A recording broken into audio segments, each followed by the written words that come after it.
Gentleman from Alabama. Thank you. Madam Speaker, I yield 2 minutes to the gentleman from Texas. Gentleman from Texas is recognized for 2 minutes. I thank the gentleman for yielding, and I ask unanimous consent to revise and extend my remarks. Without objection, so ordered. Madam Speaker, I rise in strong opposition to this bill because it won't solve our problem. It is said that we're in a liquidity crisis and a credit crunch, and all we need is more credit. The Federal Reserve has already injected over $1 trillion worth of credit, and it hasn't seemed to help a whole lot. Injecting another $600 or $700 billion will not solve the problem.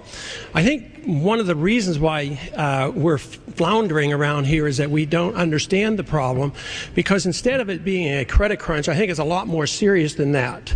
And that is, I think what's happening in the market today is signaling something much more draconian, because it's probably telling us that our government is insolvent, that we're on the verge of bankruptcy, and big things are starting to happen, and we don't quite understand it, so we fall back on the old cliches. What we need is more appropriations, more spending, more debt, and more credit in the market. That means more inflation by the Federal Reserve System.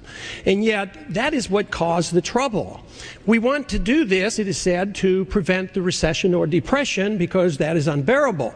But the truth is you should have thought of that about 10 or 15 years ago, because the financial bubble created by the excessive credit and the lowering of the interest rates is the cause of the recession.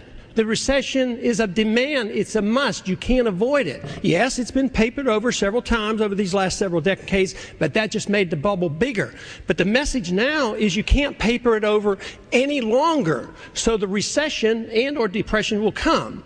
My sincere conviction is that by doing more mischief and not allowing markets to adjust, debt to be liquidated, you're going to guarantee a depression. It's going to be prolonged. The agony is going to be there for a lot longer than if you allow markets to adjust. Liquidation of debt. Let the bankruptcy occur. Let the good assets come up, and let it react. This idea that there's not enough regulation is completely wrong. There's too much regulation and lack of regulation of the Federal Reserve System and the Exchange of Stabilization Time has expired.